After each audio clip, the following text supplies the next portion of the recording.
This is Fujifilm's smallest camera. It's the Fujifilm X-M5. It's their entry-level model these days, and this is their largest lens.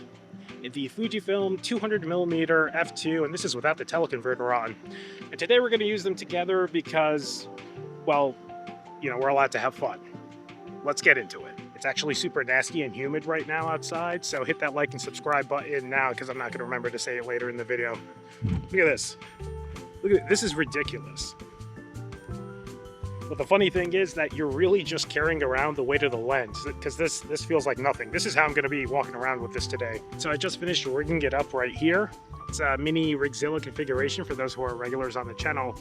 And the reason why I want to do this today is because there's recently been a conversation. Obviously, we just saw a bunch of cameras released, and people are starting to lose their minds over every small imperfection that a camera has. And when I say imperfection, I mean a somewhat ridiculous stipulation that everyone's placed on it, like something has to keep recording 8K 60 RAW internally for, more than 30 minutes or whatever the case is, or the autofocus isn't guessing what it is that you wanted to capture. And I really do think that the Fujifilm X-M5, it really amplifies how ridiculous things have gotten, because this is an $800 camera. This is Fujifilm's least expensive entry-level EVF-less camera that it made for beginners who are maybe accustomed to shooting on their cell phone, to kind of like lure them into interchangeable lens systems in an affordable fashion, of course, assuming you're not buying it from a scalper. And this also grants them access to Fuji colors and potentially building out into the rest of the X-mount system. Now, I said it before and I'll say it again, where Fujifilm differentiates themselves is that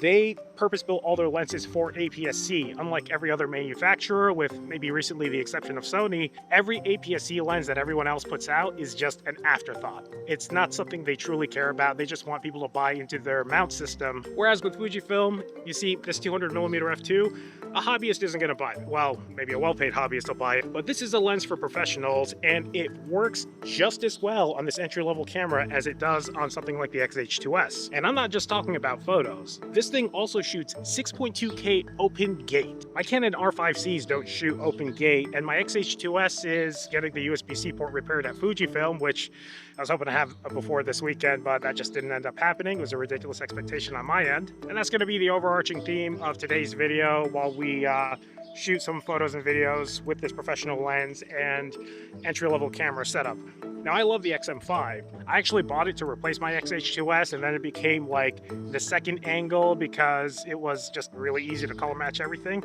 And now I primarily use it when I'm on the go for a YouTube camera, with the exception of the Canon PowerShot V1 when I'm using it to shoot stuff. Now, this thing also has some of the best autofocus I've used in quite some time, probably Fuji's best or second best autofocus algorithm as well. And of course, the running joke is that Fuji has terrible autofocus. They kind of earned that reputation, kind of like how Ford became found on the road dead because of the Pinto.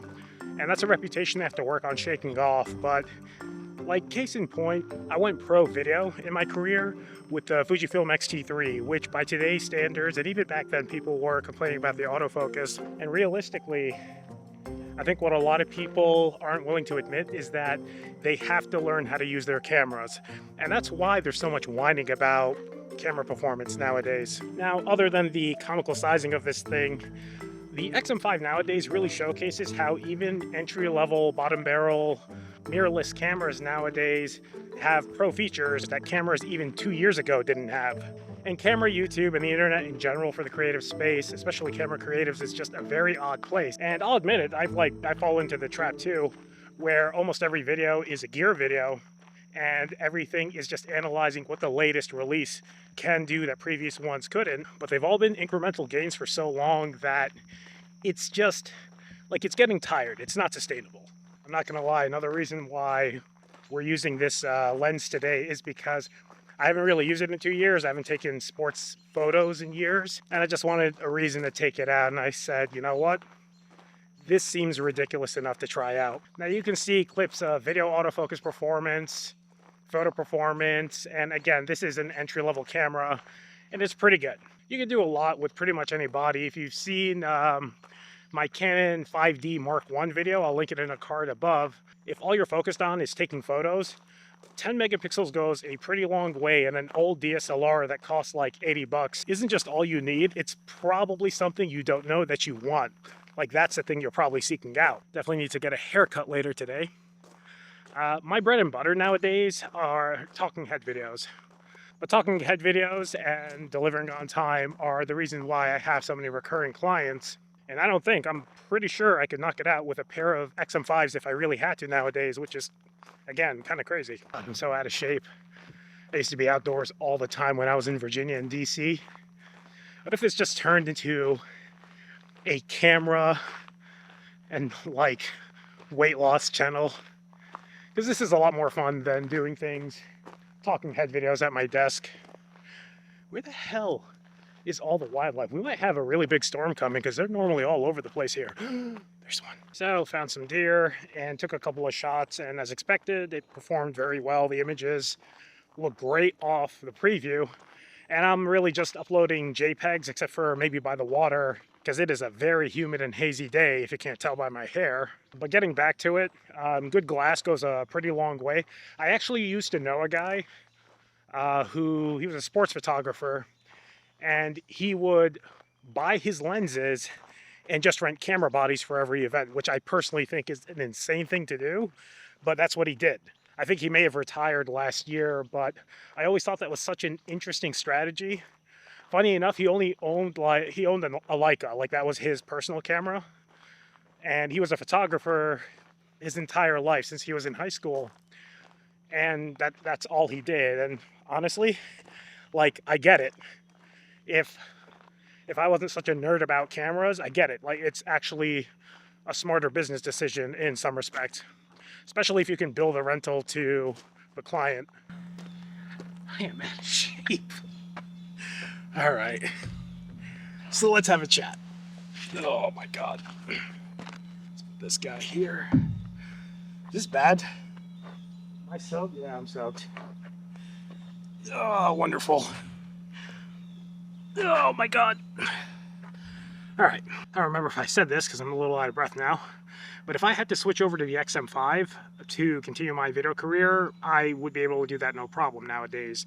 Where in the past, I ended up having to buy a pair of Canon R5Cs because I was having active cooling issues when I was shooting outdoors under the direct sun. Matter of fact, if I had to go back to the X-T3, I really wouldn't have a problem with that either, because I did find my workaround. That workaround to get around the 30-minute limit and the overheating problems is to shoot to an external recorder. So, as I was saying before I was so rudely interrupted by a bunch of bugs, camera YouTube has effectively just become gear, period.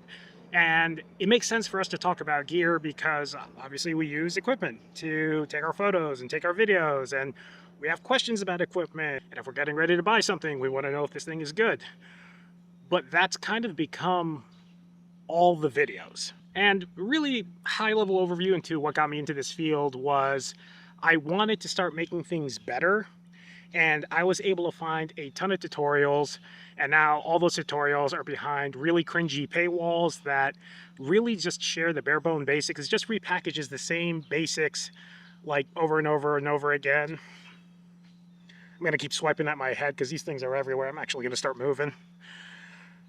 And the issue with that is that YouTube is now flooded with that, or flooded with reviews, or flooded with the same takes on cameras that are really just marketing points that the camera companies will send your way.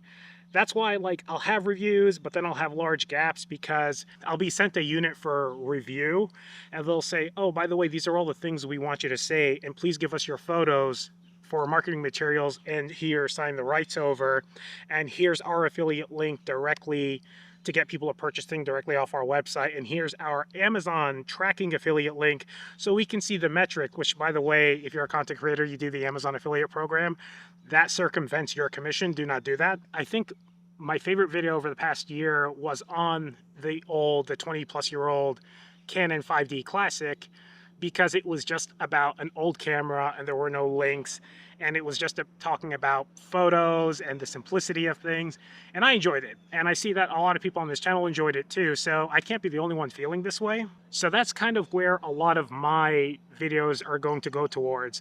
Maybe just really affordable things, maybe camera techniques. I swear to God, I'm getting eaten alive out here. Editing, storyline, doing something cool photo shoots, things along those lines, because it doesn't matter if I'm taking the R5Cs, the XH2S, this little guy right here, or the little guy right here. You can still take good photos with whatever it is that you're shooting with, and more likely than not, you can probably still take good videos with most things if it was released over the course of the last like 8 to 10 years, something like that. Like, I can't believe the XT3, I bought my XT3 almost 7 years ago. That's crazy to me. It was such a big jump into the Fuji ecosystem. It was very scary, and I was frustrated initially by the menus. And also, by the way, that's another thing that pisses me off about every review. Oh, the menus are confusing. You use any camera for like a week, you're used to the menu system. It doesn't matter what it is. Please stop bringing that up as some kind of like gotcha point, whether it's good or bad. You get accustomed to whatever menu system you're using, period. All right, these bugs are eating me alive. I'm gonna get up and try to take a few more photos, and I'll think of things to yap about, or maybe overlay over this recent yap session. So I think the only real improvement Fujifilm has left to make on their cameras is actually bumping up, well, first off, new processor, new autofocus algorithm. Long overdue. They have to get on par. Like the XH2S and the XM5, they finally caught up to a degree. It's still, I would say, maybe a generation behind of Canon, Sony, etc. Sony obviously being ahead of everyone else. The reason why I say this is that the XM5, huge improvements in autofocus from years past, and for an entry-level camera, it's pretty acceptable. I did a firmware review of the XH2S a while back when they fixed a ton of autofocus problems. It's good, but it still has that weird exposure flickering. How's it going? And I know that in the next iteration of cameras from Fujifilm, that needs to be a priority for them to get rid of, because you can't fall behind the market that much. Even this point and shoot camera from Canon, I can bring it up here. You're not going to see any flickering in the background. You are going to see things blown out though, because it got even hazier and just more blech since the start of this video. And we already started off with a lot of haze. In case you see like some of the images and you're like, why aren't they clear? Those are all JPEGs. It's just super hazy out today. Got a co-star today. Say hi, bud. How's it going? If you're looking for a good entry-level camera, good autofocus, incredible video features, the option to add a cooling fan for extended recording, if you want to shoot 6.2K B-RAW or ProRes RAW externally, you can also do that. The Fujifilm XM5 is a really easy recommendation to make. No, it does not have IBIS. No, it does not shoot 4,000 photos per second, but I think it's got like 8 or 10 frames per second. You can shoot that in photo mode for mechanical shutter. Rolling shutter performance is kind of okay. The X-T3 is better. The XH2S is obviously much better. If you're doing really tight sports videos, probably this is not going to work out, because again, it's an entry-level single car slot camera. But if you really wanted to, you could. And that is a little ridiculous. With that being said, I think I'm going to call the video here. It'll be the end. And if you have any questions or comments, let me know in the comments below. I'm going to start a camera blog thing on my website too, omarknowsvideo.com, just because I get to ramble a little more randomly throughout the day there. And I'm holding this thing, so I can't do the lens cap thing. So catch you the next one. See ya.